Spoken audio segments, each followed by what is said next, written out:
aza kunyobora. Ubwo si ubu bamuhungu ngo ruhara twavuze turahurira aha ngaha bari he? Sibira gahunda twavuganye se ubu nizere ko amafaranga ngiye gukira cyongereza nk'abandakize. Ana we si byashoboka koko Mana yanje koko nkahita nyira mu minota zitarenze 5 cyangwa mu minsi zitarenze icyumweru. Mana nazagushima n'ukuri kw'Imana mbonye amafaranga nanje nka umuntu ukomeye cyane nanje nazagushima pe. Kangende hari ndebe ko namubona hari ndebe ko nta wagira ukuntu amuhamagarara buriya tukavugana ra.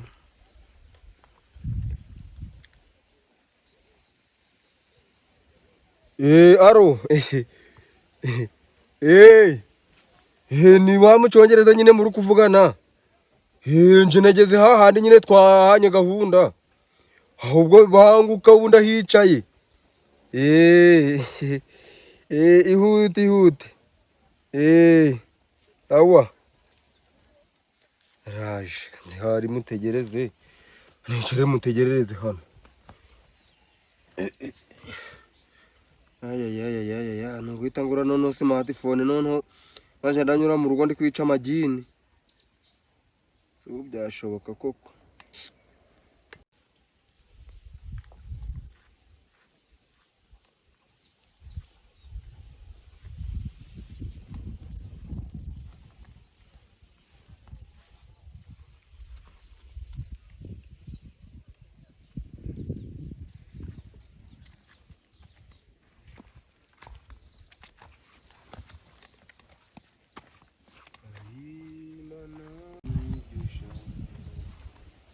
Kandi kubaho ntagufi imeze bite? Yesu nahimbazwe cyane kuko ari n'umwana w'Imana. Ako ico kigabo bita Yesu ni cyahe? Ico kigabo bita Yesu ni cyahe? Yesu zikabaga mu ijuru uzi ngo wapfa kumubona? Yesu abaga mu ijuru. Ubundi umuntu wese ukijijwe niwe ugomba kugira Yesu. Ko ndi kuvuga Yesu gatutira kandi bigenda hafuta mu nawe bawitonze kirazira gukora ku mwana w'Imana apfa taka satani izina rya Yesu. Kwe ukeneye amafaranga nyene y'amafaranga ariko na Yesu niwe wa mbere. Umugabo ko ndi kuvuga Yesu agatikira kamundakira. Abo tamfira mu maboko mwahave have uramenye utamfira mu maboko.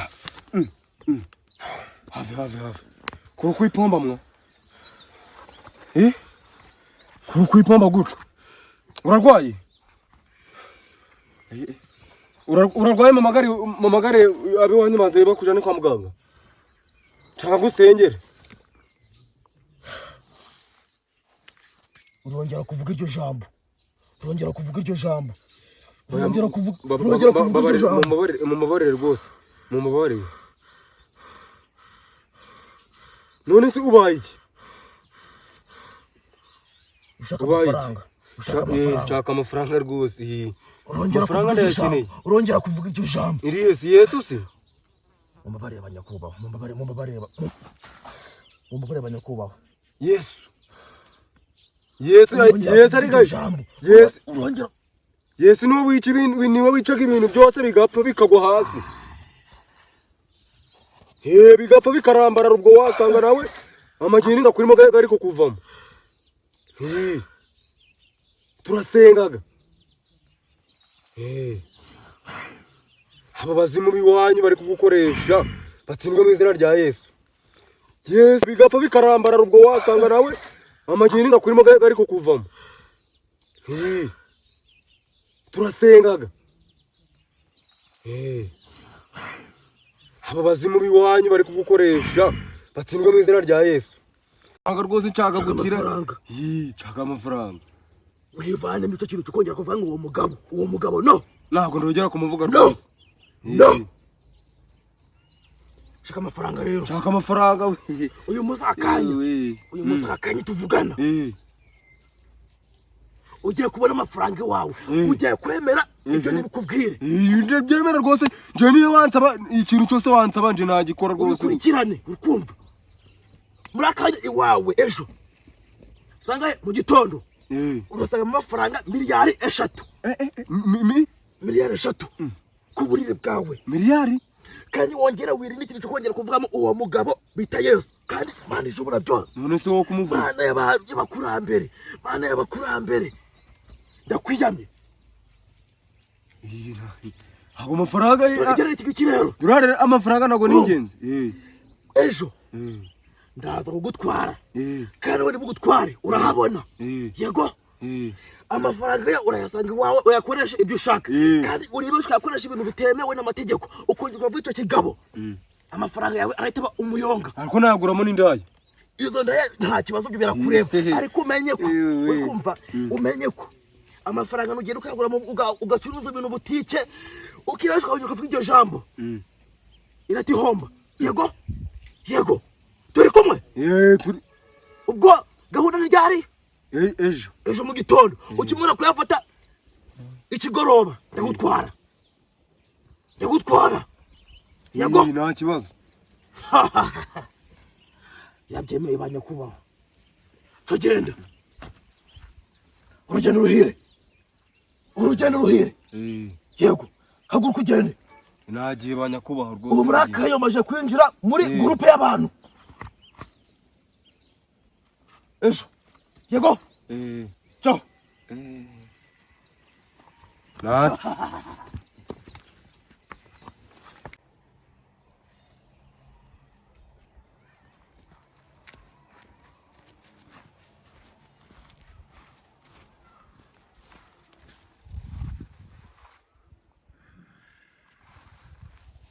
Demo.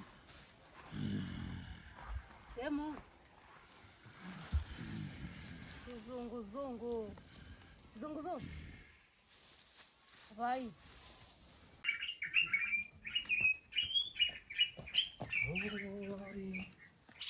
Genda urahebuje Yesu.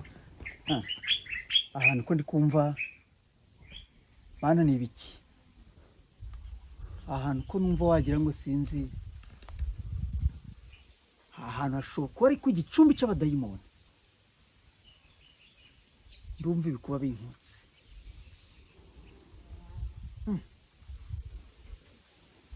Ahantu ntabwo ari sawa rwose.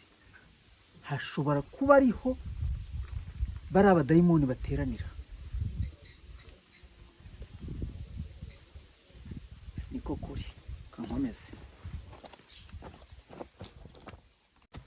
Kuryamye habaye iki? Wambaye ibi gusa kandi ibintu biki wambaye?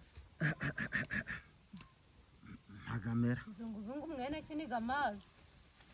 Zungu. Wabaye iki? Inde. Wabaye iki? Inde. Umeze uko se? Wajya warasaze.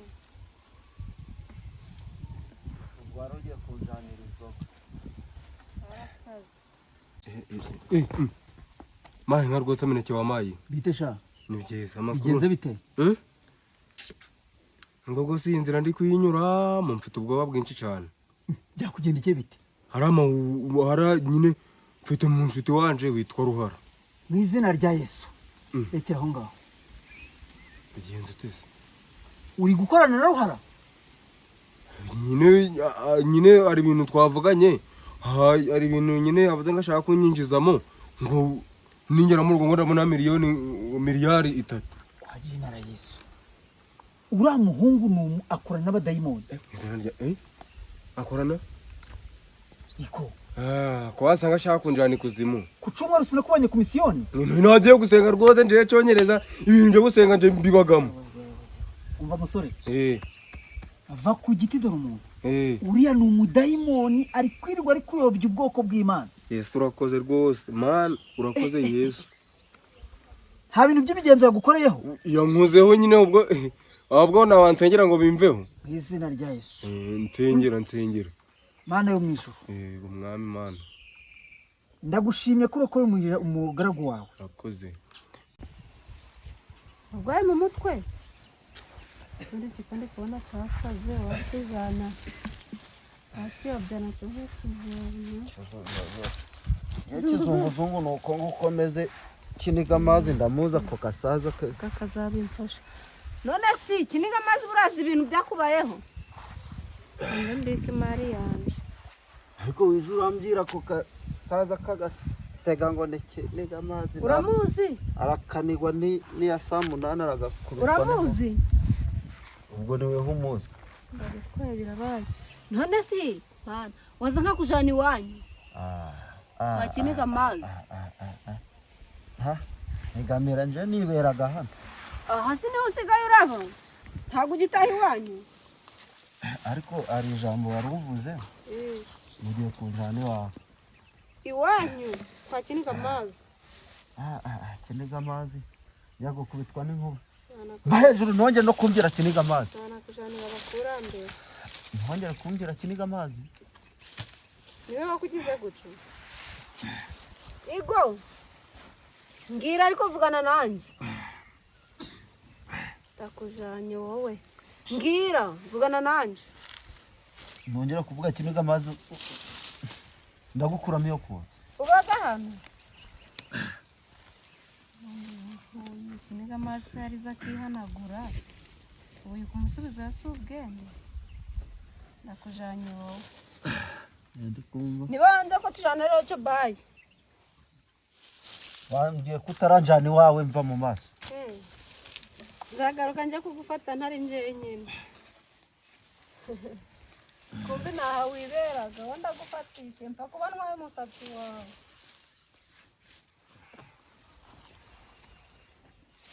kubera ko uri umugaragu wawe yego mwana yaraguye mu badayimoni urakoze Yesu nshimye ko umukuyeyo yego kandi ndagusabye kugira ngo mwibagize iyi nzira yego mwana kuko ari ku gicumbi cy'abadayimoni mu izina ryawe ryera Yesu yego amen urakoze umva rero umuhungu wanje ku cyumweru uzagaruke ku rusengero nzagaruka gusenga rwose dufiteho amateraniro meza cyane ni igiterane cy'impemburo aho tuzaba turi kwirukana imikoshi y'abadayimoni yego ariko ngusabe uriya muhungu ngo ni ruhara umwirinde kuko ndimo ndabona nuramuka usubiyeyo azahita gutwara ikuzimu urumva ushaka amafaranga atazakugira umumaro oya amafaranga atangwa n'Uwiteka ariko ibivuye kuzimu nta kamaro bigira ntacyo ndi kuvuga Yesu rero nkabona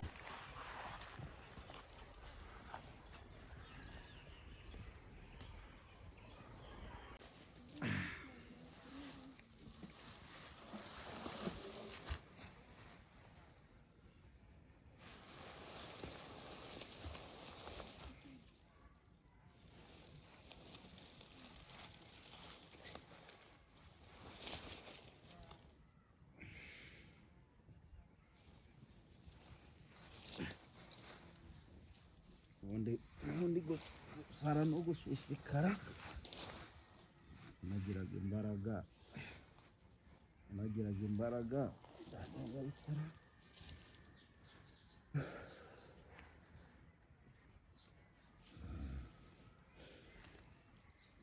nindi kuvuga Yesu rero nkabona natite nkabona hari ikunguse nkabona gwe nko kumabuye